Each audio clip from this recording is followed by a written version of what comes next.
Here we go, guys, with another episode of the Building Freedom Podcast. Today, I have got Dennis Dittenber here with Lifestyle Home Builders and Design out of Midland, Michigan.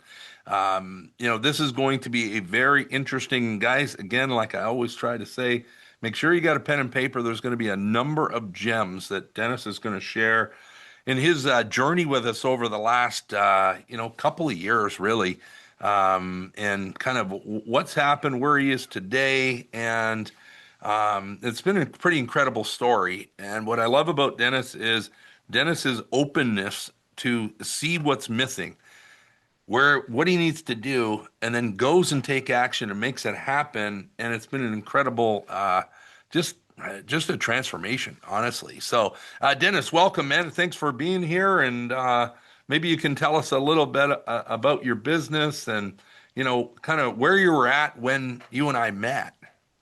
Sure.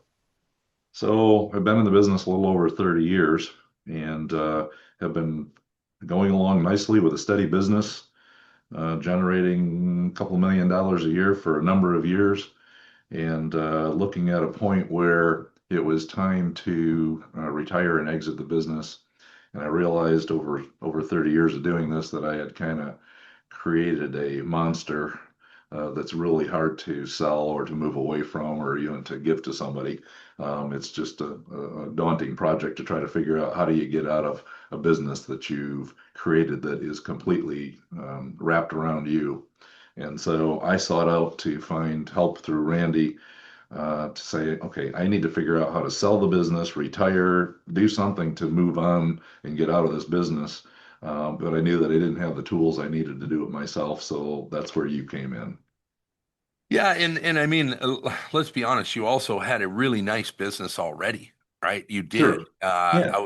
We were just talking about Laura here before we started recording, and Laura had a incredible handle on your numbers, so you knew your numbers extremely well. When we met, were you doing 4 or 5 million when we met? Is that about the numbers? Yeah, I think maybe that or slightly under, maybe. Maybe slightly under. So, Yeah. and again, the numbers were really good. Your system was really good. Now I'll say system was outside of, true project management software. But you had built an incredibly good system that was interweaved with a lot of spreadsheets and, it Right. was Dennis's way, right? But it Right. was actually very dialed in, right? Yeah. I Yeah. It was worked. extremely impressed by that. Yeah. It worked for years. Yeah, and it worked for years, but the problem was that it was all, again, as you said, wrapped around you. Sure. And so, know you needed to make that transition. You went into job trad, and kind of took that leap. I think there was some nervousness to go down that road because, again, you've been doing this and again, correct me if I'm wrong, but you were doing it for so long in the way you were doing it. It's like, man, how do I actually shift that? Well, and shifting it was to I realized that it was really going to be hard to pass the torch unless I changed my ways. So it was basically looking for how do I do this? How do I change my ways? And it quickly became evident to me that it needed more documentation. It needed operating procedures and things standardized and put into formats that other people could understand. It basically created a process where I had to extract tons of data out of my head and put it into other people's heads or in systems and in books and in programming and tons of stuff that was all stuck in my head that nobody else was going to know. If I get hit by a bus tomorrow, the business was done. Right. Wow, man, and that's a scary thought when it all lives in our head. But again, pretty common amongst the industry. I think, this is not unusual. I think anyone hearing this is, nodding their head. Yeah, yeah, Yeah. that's how a lot of us operate. But we want to kind of share the shifts that happen when you get it out of your head and you start doing this. And again, taking on new software is a beast in itself, right? It's been a beast. Yes. This has not been an easy transition. I think having Emily come on board, working with us and our integration team, worked, but it worked over a period of time. Like it was a monster to make that shift. And I think the other couple of things that you have and others have, let's face it, many others have, is the buy-in for the rest of the team. Because not everybody is interested in that change either. Right. Yes. No, it was met with some resistance with some of the team members. It's like with the new operating system going to JobTread was not easy. It took some convincing. Yeah, because we get used to and comfortable with, what we do, and we have a way of doing it, even though it might be a little bit cumbersome or, not as teachable and trainable as it could and should be. So maybe you can tell us a little bit about, team members, but just kind of how those shifts and what's taken place over the last, let's call it 12 months. Because, the last 12 months have been pretty significant transformation.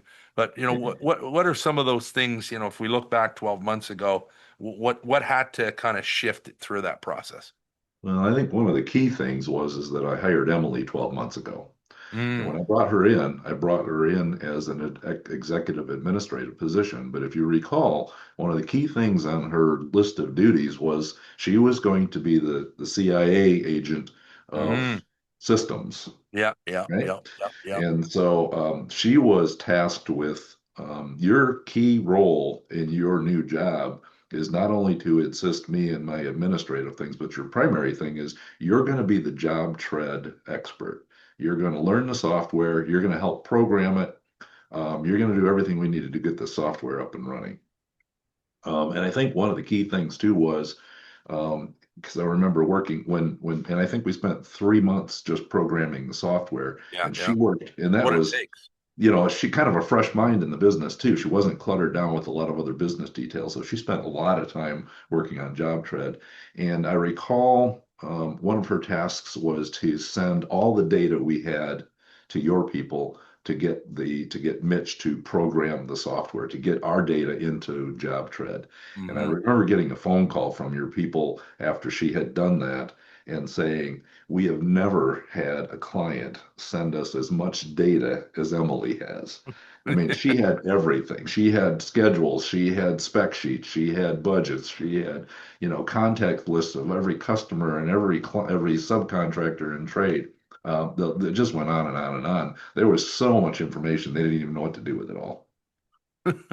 And when you reference the system CIA role, for those that listen to the podcast, you've heard this before. But the system CIA is the system creator, systems implementer, and a systems accountability person. So what you're really referring to is a non-traditional role that I think is missing in all custom home builder, remodeler, contractor businesses. If you can put that person in place, like you said, she's an administrative assistant.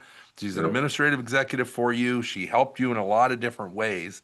But a key role was her to focus on systems development through the software and take the business to another level, which is the true game changer in Yes. this whole thing. This whole thing does not happen without her in that seat, really, and working really closely with you and our team through the process, but working with you on a regular basis.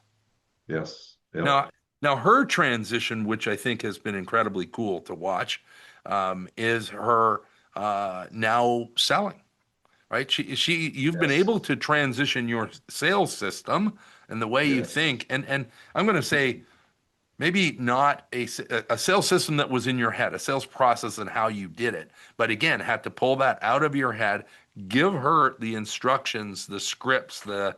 everything that she needed to be successful. But she's doing a great job of that today. She is. Yes. Yeah. She's got a pipeline of clients that she's working on continuously. And it has changed the activity level tremendously. We've constantly got people I'm working with that are current, active, and serious leads. So that helps. And with the difference, though, all of that you need to be part of, right? So if we look at what was the ultimate goal a year ago when you said, I really need to exit here. At some point, I need to exit. I mean, I Right. think at the time, I believe, Dennis, if you're open to sharing, you were 68 years old and you're going, look, man, like I like to do this. I don't mind working. In fact, I don't want to be out of it completely, but I do want to transition. I'd like an exit of some kind. And that, How is that going to happen? Because yeah, everything filters through me. So when we look at peeling away pieces of it, all of those pieces, and then one big one was sales. Everything had to, you were closing everything, talking to everyone, seeing them, initial calls to, all the way through that process. And that's yes. probably the biggest concern I think most builders have is how am I going to let go of that piece? Right? How am I going to trust someone else to do that? And I don't believe for a second that Emily was ever hired to even remotely think that she was going to be that role.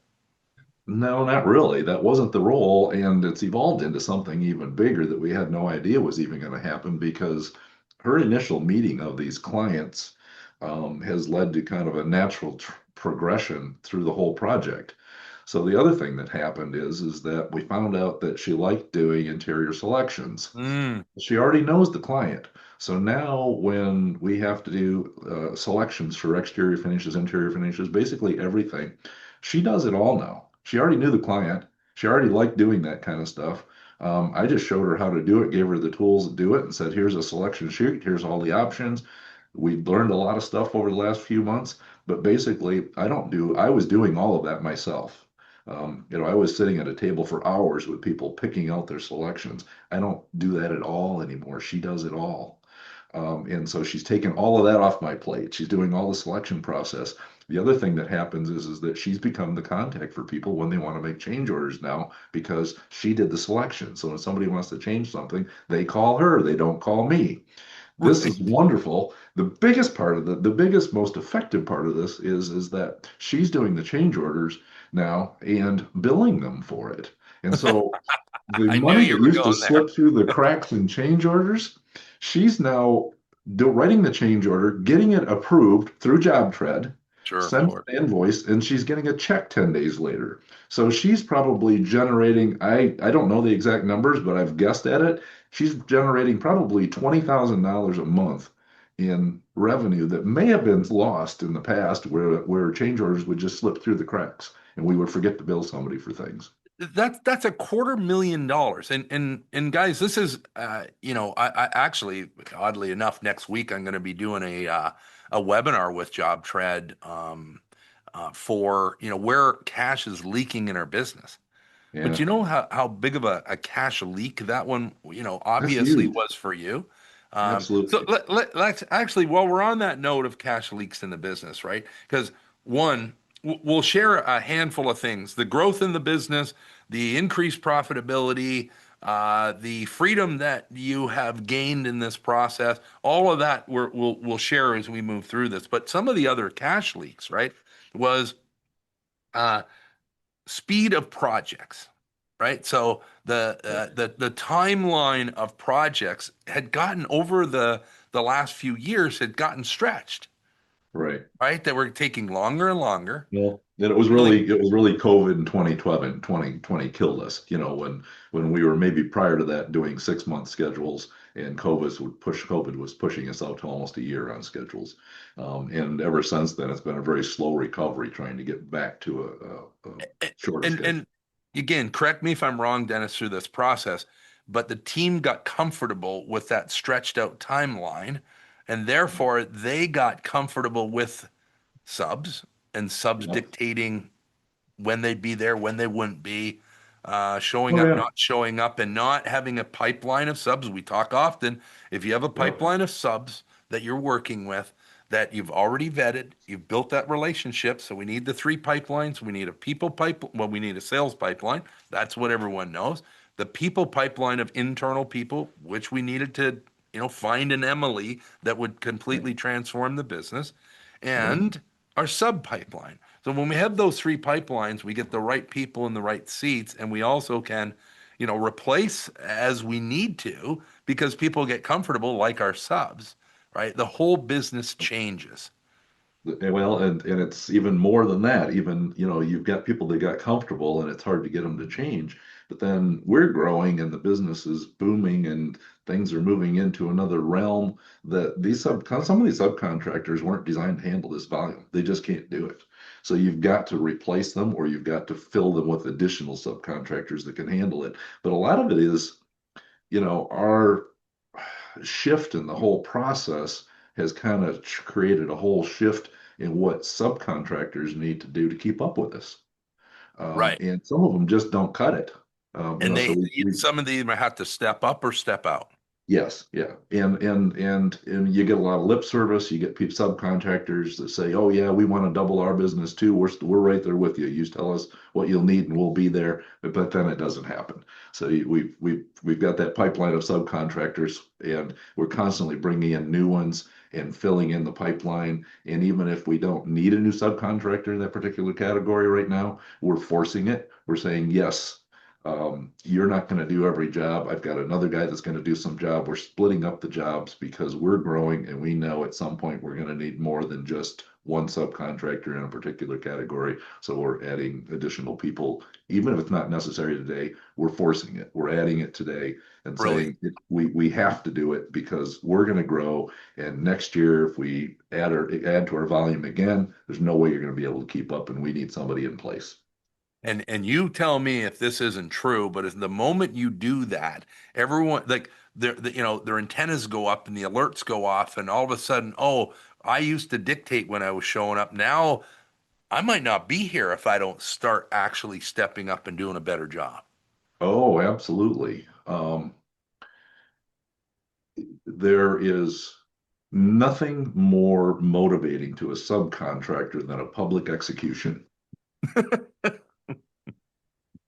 And Well we've had to said. do a couple of those. Right.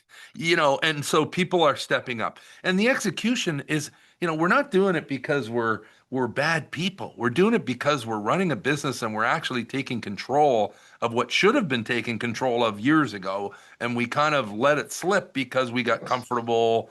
We started to accept status quo. And you tell me, Dennis, and I talk a lot about this, and this is where I think this is important, is vision, right? When you go to vision, your vision changed tremendously in the last year. You maybe even longer than a year, but we'll say a year roughly, in the Sure. fact that my vision is to exit this business. You and I talked about the value of the business at that time, right? And I said then, look, I believe there's at least a million, million and a half on the table. That's the conversation we had, right? Like I Right. think there's a million, million and a half more that we should be able to extract out of this in terms of value of the business. But right now, because it all runs through you, we're never going to get that. We're not going to get that multiple. So our goal was to increase revenue and EBITDA and then Right. increase the multiple on that EBITDA in the process. That would get us that extra million, million and a half that would be a shame for you after 30 years of doing what you do and as well as you did it to not extract that, right? So that Yep. became the vision. That vision drove decisions.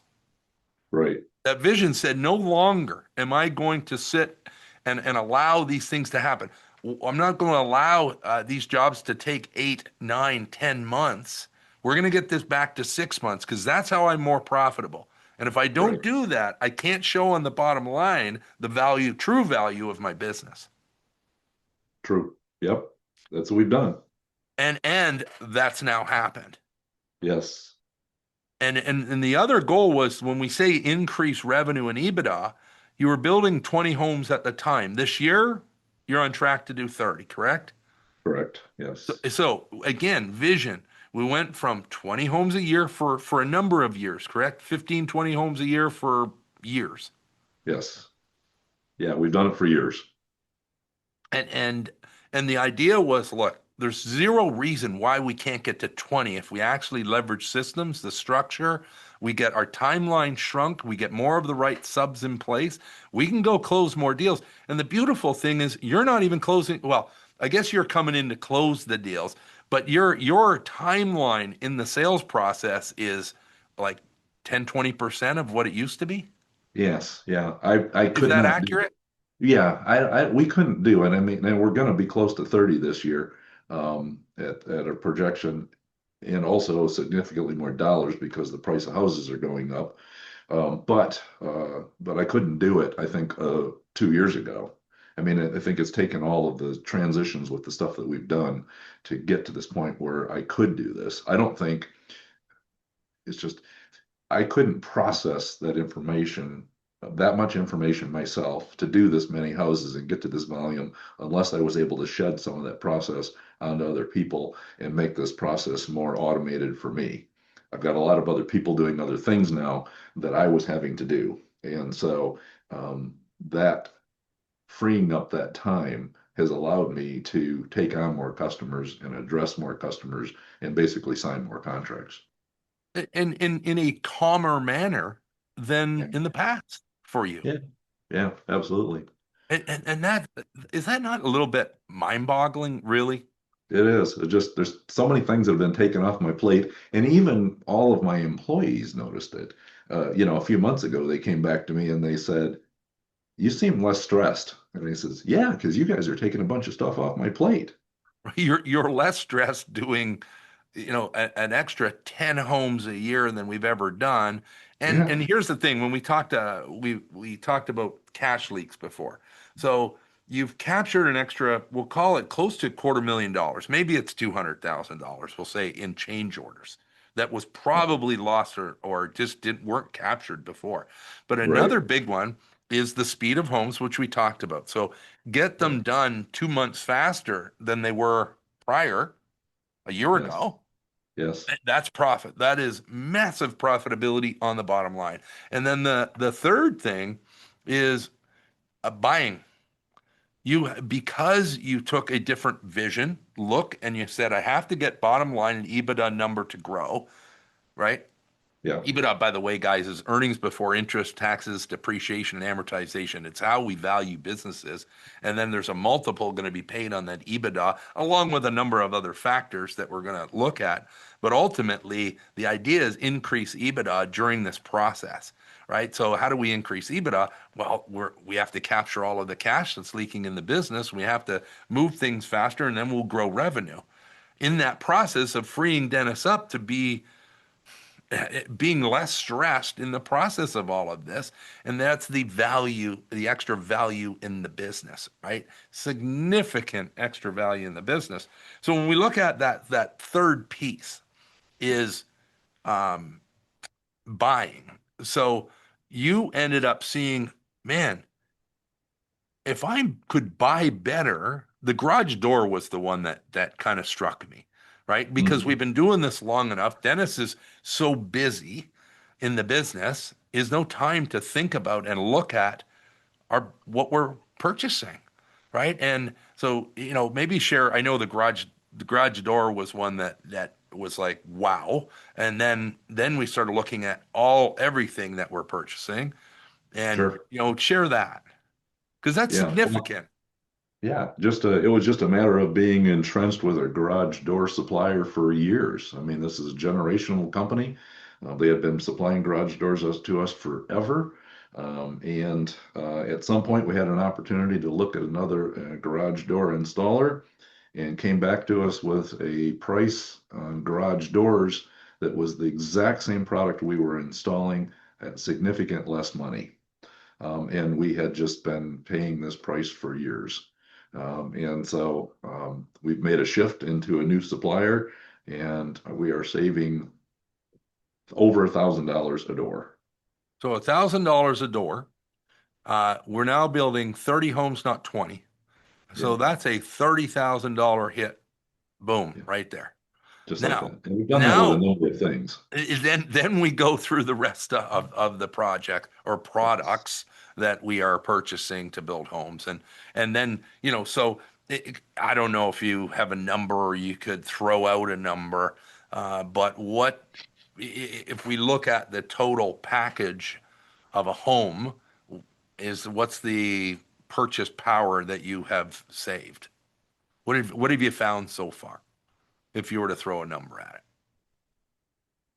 probably easily $10,000 a house, just in bits and pieces here and there. Right.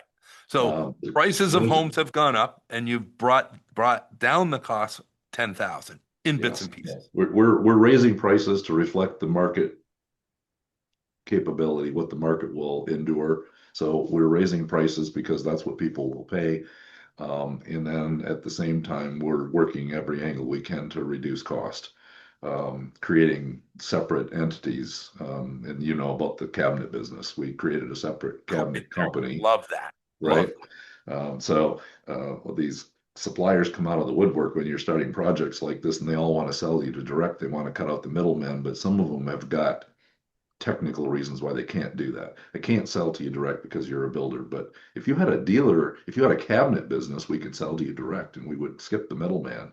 Oh, well, let's create a cabinet business. So Yeah, we did why that. don't we have a cabinet business? Yes. So I have a cabinet business. That turned into a wholesale business that also now I'm filtering some other products through too. So I'm also buying closet systems and some other things, filtering it through that same cabinet business because I can buy it wholesale at a lot less margin than I would be buying it from a dealer. And then I put a margin on that, pay sales tax, and resell it to the building company at, by the way, a lot less money than I would be buying it from any dealer. We're probably putting cabinets in houses for $5,000 to $10,000 less per house than I would be if I was buying cabinets through a local dealer. So there is, so you suggested there was 10,000 a house, but you have 5 to 10 just in cabinets. Oh yeah, yeah, Plus, right. plus others, is it Plus safe to other say things. 15 to 20? Yes. And like, and Yeah, I'm very not, I'm well not could be. trying to stretch this number. I'm trying to get the reality. Yeah, I know.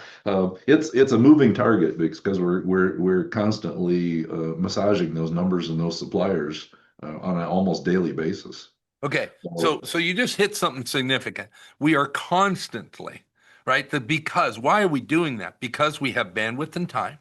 We have yeah, somebody focused on it, right? yes, yes, Because we are thinking differently about the business. Now, Dennis, part of this to me is the transition, and you and I have shared this over the years together, yeah, is, we're really transitioning from builder to entrepreneur. When I'm an yeah, entrepreneur and I have a vision of where I'm going and exiting the business and increasing EBITDA and increasing revenue and profitability, then I make different decisions in what I do today and how I run and operate the business, which all leads to we're going to think very differently about every piece and how we do it. yes, So, how much yes, more that's true. profitable, right, Well, and can we I be? think I think the foundation of this whole concept was you helping me share the vision of that in order to do this, you need to improve your systems, which means you need to make the systems function better and you need more people to run those systems. And you need all these different things in place to do what I want to do as a transition to exit the business. And we weren't going to do it at the business level we were at. It needed to grow. So the basically, I think the biggest emphasis you put on this is that you're never going to be able to get out of this business the way it's structured today. You have to grow the business. So you need additional business opportunities. You need to find a way to increase your margins. You need to find a way to grow the business so that you can afford to hire the people to put in place to run the business when you're not there. Oh man, like everything you just said, I'm so glad that you said it so and articulated it so well. And I hope everyone heard that because that, guys, is the truth in any of our businesses. We cannot stay the same or we can't even stay at even the level of growth that we're at. We need to grow. And as we grow, that's when we can actually get some freedom. Freedom does not come from staying at the same level. We have to get there, right? So, so well articulated. The pieces that we're looking at in profitability. So let's say $15,000 a home you found in buying power. You found a reduction in speed. So you're moving them closer to that 6 month mark again, right? And Or turning them or over. less, or Or less. Here's another nugget I'll share with you because we love all it. know time is money, right? And if it costs me $5,000 a month to run a project, all right, Yep. if I Yep. can shave a month off the project, I just put $5,000 more in my pocket. Okay. Bingo. So one of the things we're looking at with the new project we're looking at is we're looking at doing foundations differently. And these Mm, systems have been out there forever, but basically it's a panelized foundation system. They've always been a little bit more expensive. I've stayed away from them because we can do our traditional systems for less money. Well, I mm. started doing a deep dive into all the different options on the new subdivision that we're doing. And I found out that with a panelized foundation, we could be framing on that foundation in a week versus a traditional foundation, which is a month. I just figured out how to shave 3 weeks off of a Three project, weeks. one product. Three Well, weeks. that turns into dollars for me real fast. It's like, Right. oh my God, that shaves $3,000 or $4,000 off every one of these jobs. And this project happens to be a duplex project. So Mm. it's two times two. So all right. So when Yeah. you save that time frame, you're doubling that. So you just shaved, $6,000 or $8,000 off the project by shortening up the time frame. And what you're sharing is you're capturing the cash that was leaking in the business before. And it wasn't leaking because we didn't even know it was there. But we Right. didn't know it was there because we had no time to think and focus and find it. And now we Yeah. do. Now, Yeah. if you just think about for a minute, right? Like I think far too often we talk about, or at least this comes up in our conversations, that I don't want to add payroll. I'm not adding that guy. I'm not adding that new person. I'm not adding an Emily, right? They cost me money, right? They cost me money. Do they really cost you money? Or does it cost you money not to add the person because you don't have the bandwidth and time to find the money that's leaking in the business? You know how much money Emily has made me between sales and change orders and selection process and tracking all that stuff and then not to mention the integration of JobTread and all the effort that she's done there. It's like it's unbelievable the amount of programming in JobTread that she's done and all of these systems that she's programmed has saved us tons of time. Again, reverts to money. It's got to be at least a couple, like 20 grand a home easily, if not more, probably 25. This has went from 20 homes to 30. It doesn't take a rocket science to figure out that the bottom line is significantly better. In fact, when we went through the numbers, the last year, I believe you went to 6 million. Yeah, So you were around the 3.5 to 4 million, I think, when we met. You got to six, and yeah, now this year you're going to crack 11 million, yes. right? At better margins. At way better margins. Yes. Guys, this is what I remember when I say like, and this is, I'm so glad that, somebody's on here that it can share their story. I got to share more of these stories because hearing it from Dennis is the facts and it's the truth. That $11 million with significantly better margins. Like this is now the value of the business has increased significantly. It makes it that much bigger of a return. So in Emily, when you talk about return on investment of people, because when we see people as costs, we don't want to bring them into the business. When we see them as an investment and return on investment, I'll bring people in every day of the week, Well, provided I know what to do with them and how to leverage them in the process. yes, well, and especially she's a good example. I mean, if you could bring in an employee like that that would generate 10 times her salary every year, man, you'd bring in a lot of them.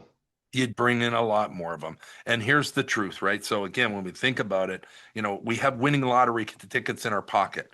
Like this is quite honestly a winning lottery ticket, and you are quite, uh, convincingly, I'll say convincingly cashing in that lottery ticket right now because the world of transition has changed.